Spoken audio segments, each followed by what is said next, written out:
ሰላም ውድና የተከበራችሁ ቤተሰቦቼ እንዴት አላችሁልኝ?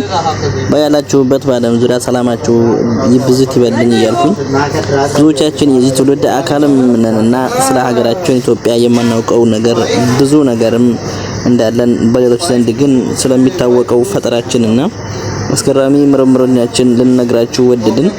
ጎግልን እንዲሁም የተለያዩ መጽሐፍትን ሪፈረንስ በማድረግ ያገኘነውን መረጃ ወደ እናንተ ልናደርሳችሁ ወልደናል። እንደተለመደው ከተመቻችሁ ቪዲዮ ላይክ እንዲሁም እስከ መጨረሻው አስተማሪ ሆኖ ካገኛችሁት ሼር እና በመጨረሻም ለቤቱ አዲስ ከሆናችሁ ሰብስክራይብ ማድረግ እንዳይረሳ የሁልጊዜ መልእክታችን ነው።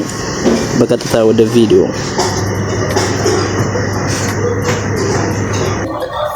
ሀገራችን ኢትዮጵያ የብዙ ታሪክና ስልጣኔ ሀብታም ሀገርም ነች። ለብዙ የስልጣኔ መነሻ ሀገርና የሰው ዘር መገኛ እንደሆነች ይነገርላታል። በባህልና በቋንቋ የብዙ የቀለማት ውህደት በሆነችውም ዜጎቿ ምንም የውስጥ ችግር ቢገጥማቸውም እንኳን የውጭ ታሪካዊ ጠላት ሲገጥማቸው የሚያሳዩትን አስደማሚ አንድነትም በተመለከተና ልብ ላለም ይደንቃል። በዚህም ማሳያ የሚሆነው የአድዋ የኋላ ታሪካችን ምሳሌ ነው። የውስጥ ብዝሃ ብሔር ሀገር እንደመሆኗ በማየት እንዲሁም ይህንን አንድነቷን በመፈታተን ዜጎች ከሰሩት ይልቅ ቦታ እንደሚደርሱ የሚያውቁ ጠላቶቻችን እንዳንግባባ፣ አንድ ላይ እንዳንሄድ፣ እንዳንስማማ የሚሰሩት ስራ ቀላል አይደለም። ነገር ግን አሁንም እኛ ዜጎቿ ደከመን ብንልም ታሪኮቻችን ግን ቀጥለዋል።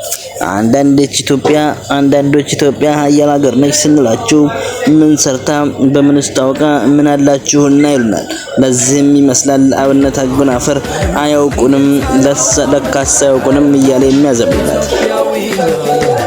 ሁልጊዜም የአክሱምና የላሊበላ የፋሲለደስና የሶፍ ዑመር የጤና ትክልን ባሌ ተራራ የአዋሽና የጣና እናት የዳንኪልና የኤርታሌ መገኛ ብለን ዝም እንላለን። በእርግጥ ከምናውቀው አንጻር ይህም ብዙ ነው። ነገር ግን የኢትዮጵያዊነት ታሪክ ይህ ብቻ አይደለም። ከነዚህ ታሪኮቿ አስደናቂ እውነታዎችና ፈጠራዎች አንዳንዶቹን እንንገራችሁ።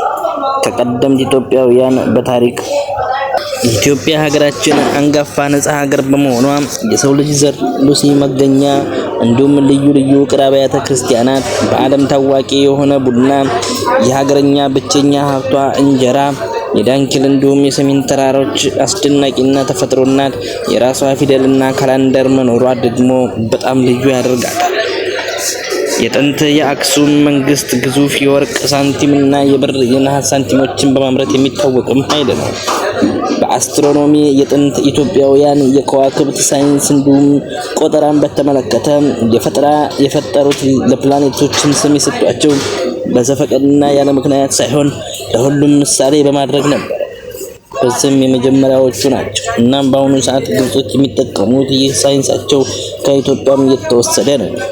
በመድኃኒት ደረጃ በሬዲት ላይ እንደተጠቀሰው ሰፊ ባህላዊ መድኃኒቶችና የፈውስ ልምዶችንም አዳብረዋል። በሙዚቃም የራሳቸው የሆኑ የክራር መሳሪያ ባህላዊ የሙዚቃ መሳሪያዎቻቸው ክራርና ማሲንቆም ተጠቃሽ ናቸው። ወደ ዘመናዊ የኛ ትውልዶች ስንመጣ ደግሞ የኢትዮጵያ ፈጠራዎች የሚገርሙ ፈጠራዎችን አሳይተው ስንቶቻችን ግን ስለዚህ እናውቃለን? አንደኛ ጎርሜሳ ጎባና የእርሻ ስራን በራስ ሰር ለመስራት ብስክሌት ነው። ጎርሜሳ ጎባና የእርሻ ስራን በራስ ሰር ለመስራት ብስክሌት ላይ የተመሰረቱ መሳሪያዎችን ፈጥሯል። የዘደን ካም የኮቪድ-19 ወረርሽኝ በተከሰተበት ወቅት የአየር መናፈሻና የተለያዩ ጭምብሎችን ያሏቸው መፍትሄዎችን ቀርጿል። ሄማን በቀለ የዘመናችን ትውልደ ኢትዮጵያዊት ወጣት ለአደገኛውና አስፈሪው የቀስከፊው የቆዳ ካንሰር ትክክለኛ መፍትሄው የሕክምና ሳሙናንም ፈልሰው። ሌላው ደግሞ ብሩክ ግርማ ችግር የወለደው ኢትዮጵያዊ ወጣት ነው። በገጠመው ዘረፋ ምክንያት በመነሳሳት አዳዲስ የደህንነት ማንቂያና የደህንነት ወይም ሴኩሪቲ ሰርቪስ ነገሮችን ጋር የተያያዙ ካሜራዎችን ፈለሰፈ።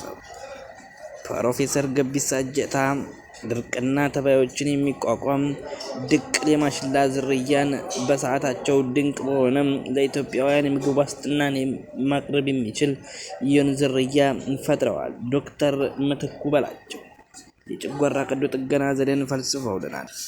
ውድ ቤተሰቦቻችን እንግዲህ ስለ ኢትዮጵያውያን በትንሹ ይነገርናችሁ እንጂ የኢትዮጵያውያን የማናውቀው ታሪክም ከዚህ በላይ ነውና ሁላችንም ኢትዮጵያ ምን ሰራች ምን አደረገች በሚል ወደ ኋላ የቀረ አስተሳሰብ መበርታት የለብንም። ይልቅም ችግር መፍትሄን ያመጣልና በችግሮቻችን ላይ ተመርኩዘን ለነገ የሚሆነንን ህይወትን ዝራ መልእክታችን ነው። በዚህ አጋጣሚ እናመሰግናለን።